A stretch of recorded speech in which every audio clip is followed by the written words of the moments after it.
Bonjour, ami suisse. Et bonjour. Alors, je te demande pas si ça va. Hein. Non, d'accord.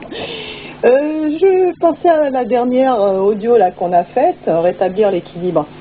Et je pensais que finalement, à l'âge d'or, tout ce qui se passait, c'était telle une danse cosmique. Et actuellement, on en est vraiment loin. On n'en est pas loin dans le sens que ça continue d'être la prolongation de la danse cosmique. Simplement, elle n'a pas la même forme extérieure.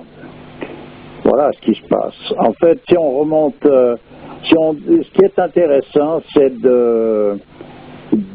d'étudier un peu la mythologie hindoue, par exemple.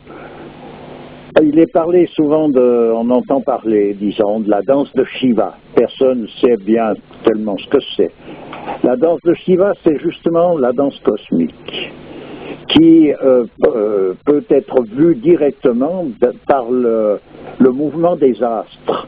Ces millions, milliards d'étoiles, de planètes qui circulent dans le ciel, qui en principe ne se heurtent pas, en tout cas comme par hasard, ça peut pas, il n'y a pas de hasard, tout est lubrifié, tout marche, tout est, c'est comme une mécanique perfectionnée, toutes ces choses-là sont en mouvement, mais dans un mouvement qui est pas en quelque sorte, qui est véritablement la danse de Shiva. Voilà. Et il est bien clair que les problèmes actuels sur Terre, que ce soit à l'égard de l'humanité ou du restant de la manifestation sur Terre, fait partie de cette danse de Shiva.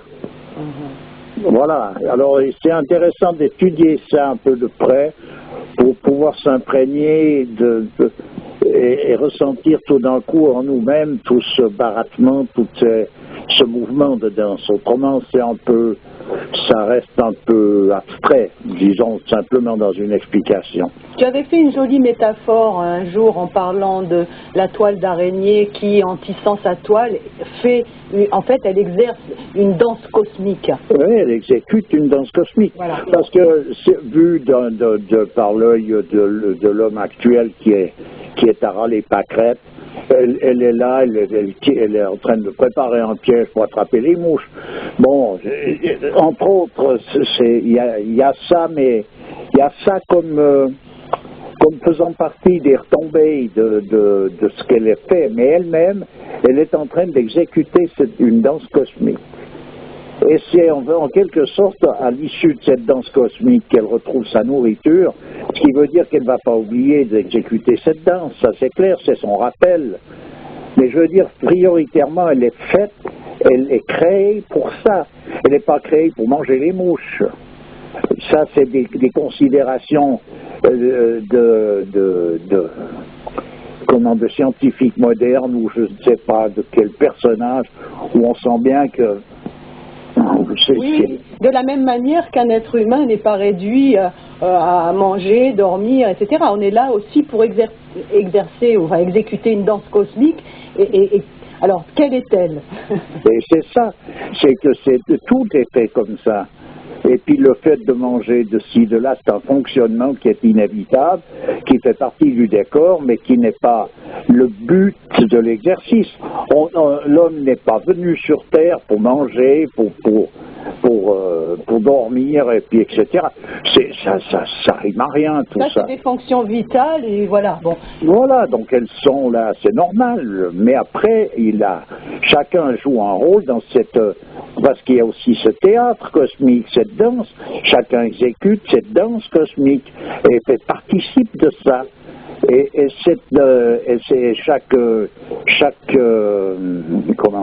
chaque attitude est créatrice en même temps.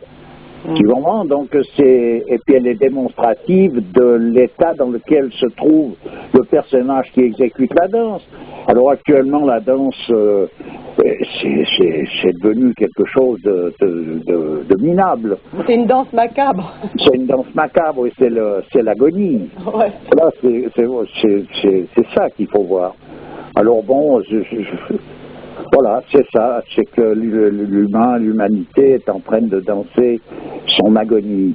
Tu veux dire que donc que chaque mouvement que l'on fait s'inscrit dans un mouvement qui est cosmique, quoi, finalement. Mais bien sûr, ça ne peut pas ne pas être. C'est de cette manière-là que les choses sont. D'un point de vue sacré, il faut regarder les choses d'un point de vue sacré. Si on regarde d'un point de vue profane, tout ça n'a plus de sens. C'est-à-dire que on gesticule pour ci, on a des bras pour ça. Mais en fait, c'est un autre monde, le point de vue profane, que le point de vue sacré, tout simplement. C'est pas des choses qui peuvent être mis en... on peut même pas les mettre en confrontation pour les comparer. C'est deux choses très différentes. L'histoire, c'est normal qu'il y ait des gestes ou des choses qui se font comme pour se nourrir, etc. C'est pas un souci, et c'est normal. Simplement, c'est de prendre en considération ça comme étant la primordialité, et puis en fait, on ne mange plus, on bouffe à présent, c'est fini. Donc, qu'est-ce que représente justement cette nourriture? Comment se fait-il? Une nourriture, c'est quelque chose de sacré. Le fait de manger, c'est sacré. Tout est sacré. Alors, si on désacralise les choses et puis qu'on les réduit à néant, comme c'est le cas actuellement, qu'est-ce que tu veux faire? Il n'y a plus rien à faire, circuler. C'est ce qui donne, par exemple, c'est pour ça que, tu sais, dans les derniers constats là qu'on vient de faire, il y a eu un personnage qui, lui, n'est pas avare de ses phrases, il a l'air d'avoir un bagou assez broché, et qui est constamment en contradiction avec ce qu'on dit, pour ci, pour là. Mais il est en contradiction, il est dans un autre monde, tout simplement. C'est pas une contradiction, il ne parle pas du même sujet. Donc c'est un peu le dialogue de sourds. Mais par contre, dans son histoire à lui, il a raison. Il n'a pas tort dans son histoire. Simplement, effectivement, cette histoire-là n'a rien à voir. Il fait des confusions entre les castes, les classes. C'est une confusion qui est normale dans un monde comme dans lequel on vit, si on ne va pas toucher de près le sens sacré de ces choses-là, on ne comprend rien du tout à l'histoire.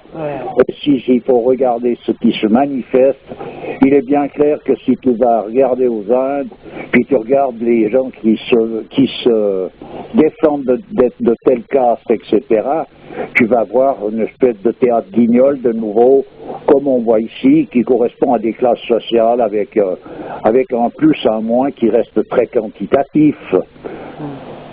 Donc, en fait, quand tu parles de caste, même quand tu parles de tout, c'est ce que représentent ces choses-là à leur source, parce que c'est ce qu'elles sont devenues avec la dégénérescence.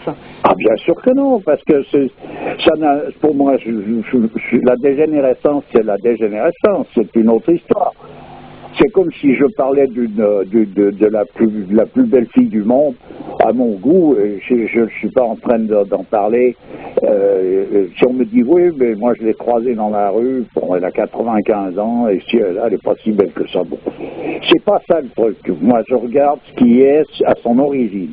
Et là, en l'occurrence, c'est une origine qui va encore beaucoup plus loin, dans le sens que c'est une origine qui n'est pas assujettie au temps.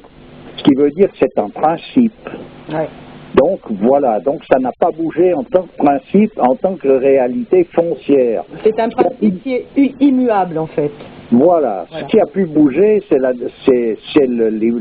manifestation de ces choses-là, des personnages qui sont censés représenter ça, qui, en vertu de cet aspect temporel qui est aussi existant en eux, on se retrouve dans un état de décrépitude. Ouais. Alors voilà, c'est ça qu'il faut bien différencier. Et on a fait un petit constat sur, je parlais de racaille, etc. Ça correspond aussi à ça dans le sens que ce côté racaille, c'est une attitude foncière qui est venue, qui a pris naissance dans d'autres mondes. Alors, on me dira, oui, mais il y a longtemps que ça existe. Peut-être, mais pas dans les proportions aussi importantes, et ça envahit la totalité de toutes les couches sociales. Ouais. Alors après, on veut différencier ceux qui sont dans ceci ou dans cela. J'ai voulu faire bien expliquer ça, bien, pour pas tout le temps s'aveugler volontairement avec tout ça. C'est qu'il est vrai, c'est vrai qu'on trouve dans des milieux sociaux en précarité des personnages qui sont loin d'être intéressants, qui sont de la racaille, qui sont tout ce que tu veux, mais on trouve ces mêmes personnages dans les classes sociales les plus élevées. Tu as une autre présentation, mais ils sont pires à quelque part dans la manifestation, vu qu'ils ont les moyens de pouvoir le faire. Mais je veux dire, tout simplement, c'est la continuation de cette danse cosmique, mais voilà ce qu'on est en train de danser. Voilà. Alors donc on l'aura compris, même la danse cosmique a dégénéré. Alors quelle était-elle à la base? Alors c'est pas la danse cosmique qui a dégénéré, c'est qu'à un moment donné, le principe même dans lequel elle est regardée, de nouveau, il faut étudier peut-être un peu la mythologie indienne pour voir la danse de Shiva. À un moment donné, il danse, il piétine les cadavres. Donc il a à un moment donné un passage où il est aussi le dieu de la mort sous une certaine forme. Donc il faut aller étudier ça un petit peu de près pour saisir ce mouvement. Il y a des personnages comme Usha Chatterjee, par exemple, qui a écrit sur la danse de Shiva. C'est intéressant. Il y a Ananda Kumaraswamy qui a aussi écrit concernant la danse de Shiva. Il y a des tas de choses à bien regarder là-dedans qui sont des précisions de ce que représente cette danse. Oui. De manière à ne pas confondre ça avec ce que l'on appelle chez nous de la danse, avec une chorégraphie qui sort de la tête d'un gueulu qui a inventé un mouvement qui s'éclate dans une histoire. Oh, la danse moderne, la danse actuelle et même la danse classique, c'est loin de la danse sacrée, il ne faut pas confondre ça. On peut même parler d'anti-danse. Oui, ça n'a rien à voir, voilà, c'est des danses profanes. Ouais. Alors, donc ne pas confondre avec des danses qui sont justement l'expression même du sacré. Ouais. Il faut aller mettre son nez un peu comme il faut là-dedans, ça demande une attention, une concentration, de manière à comprendre simplement même ce que je suis en train de dire, parce qu'autrement c'est un petit peu du blabla. Hein. Et là tu parles de danse accompagnée de musique, etc. Mais la danse en tant que métaphore de toute la gestuelle de l'homme au quotidien, c'est quoi alors? Ouais, c'est ça la danse, c'est le mouvement. Ouais. C'est ce qui vient d'ailleurs après dans les arts primordiaux, on trouve la poésie, la musique et la danse. Oui. Donc la poésie, on pourrait dire que c'est l'expression du langage divin en tant que tel. À présent, la poésie, je ne parle pas de la rimaille scolaire, je parle de la poésie en tant que telle. Oui. Puis voilà, il faut bien retomber de nouveau dans la poésie dans le sens sacré. Donc des poètes qui peuvent être considérés comme tels,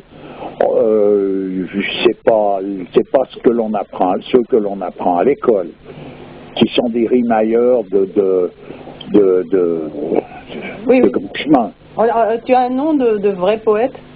Bon, moi j'aime avec passion un homme comme Omar Khayyam. Voilà. Donc je vais le signaler, mais à présent il y en a d'autres. D'accord. Il y a eu chez nous Villon, qui est un homme d'envergure. V-I-2-L-O-N. Voilà. Ça c'est un personnage d'envergure. Et il y en a d'autres. Bon, je suis pas un universitaire qui peut donner le compte rendu de tous les noms des poètes, mais disons qu'il y a des personnages qui ont... Et il y a même des poètes qui sont considérés d'une certaine manière comme parmi ce qu'on a appelé les poètes maudits. Mais des gens qui restent quand même, ils sont dans l'ordre. Tu parles de Baudelaire et Rimbaud et compagnie? Je ne parle pas de Rimbaud, non, mais je parlerai de Verlaine. Ah, Verlaine, d'accord. Jean-Claude Stas, c'est des personnages qui sont restés dans une... tu vois, ils manifestent quelque chose de notre époque, on pourrait dire, à la manière de l'époque actuelle, avec ce que ça comporte. Et avec beauté. Mais voilà, il y a un fond de quelque chose dans Baudelaire aussi, hein, d'ailleurs. Quand il parle de l'âme du vin qui chante dans les bouteilles. Je vais te dire, il sait ce qu'il raconte là, parce qu'il parle pas rien que du pinard et puis je sais pas quoi. Hein. Il y a quelque chose de valable. Et tu vois, Verlaine, c'est lui qui disait, faut pas juger les gens d'après leur fréquentation. Comment il s'appelle Celui qui a trahi, là, oui. Oui, comment il s'appelle? Je ne me rappelle plus. Le traître, là, de la table. Oui. De la scène, comment il s'appelle? Bon, enfin, bref. Oh, mince. Oh, bon, ça va bien revenir. Moi, j'ai aussi des trous de mémoire avec les noms. Oui, c'est Judas, voilà. Ah, Judas, donc, il ne faut pas juger les gens d'après leur fréquentation. Judas avait des amis irréprochables. Voilà. Voilà, tu vois, mais je veux dire, c'est... Moi, je la trouve géniale, celle-là. Oui, parce que ça va au-delà de considération de rimaille et de vouloir faire joli. Il y a un sens profond à tout ça. Et puis c'est anti-moraliste, hein. Par la même occasion, puis comme le moralisme, on en a déjà fait assez tard, et en quelque sorte anti-traditionnel, et ben donc il rétablit l'équilibre à quelque part. Tu vois, c'est pour dire que la poésie, on peut en trouver de la vraie dans différents milieux, dans différentes situations. Mais moi, disons, pour moi, ce que j'aime un homme comme Omar Khayyam, surtout sa manière d'aborder les choses. Voilà. Alors, donc, après la poésie, c'est... Après la poésie, c'est la musique. Voilà, alors la musique. La musique a une influence qui est énorme sur l'ensemble de tout. D'ailleurs, il s'est fait des essais dans des cultures où on s'est préoccupé de mettre des musiques qui étaient censées correspondre à différentes choses. Et les plantes, les végétaux ont réagi à ça avec beaucoup de démonstrations. Et les animaux aussi. Il y a certaines vaches à qui on fait écouter de certaines musiques classiques et il paraît que ça donne une viande très fameuse. Enfin, bon. Oui, mais en tout cas, ce que ça donne en elles, disons que ça les met dans un état. Voilà. Voilà. Et la musique, elle a ce pouvoir, elle prévaut sur tout. Elle prévaut sur toutes les considérations et les blablas de tous les psychologues de la Terre, la musique. Ce qui veut dire qu'actuellement, on vit dans un vacarme infernal, que ce soit sur le plan pratique, des voitures, des machines, des scies, des ascenseurs, de tout ce que tu veux. La musique qui nous est offerte, c'est une musique qui vient droit de l'enfer. Ouais. Ah, ces chanteurs et chanteuses, c'est des personnages qui chantent des choses avec une attitude aussi qui correspondent exactement à des choses que tu peux retrouver dans la mythologie, qui sont des lieux de l'enfer.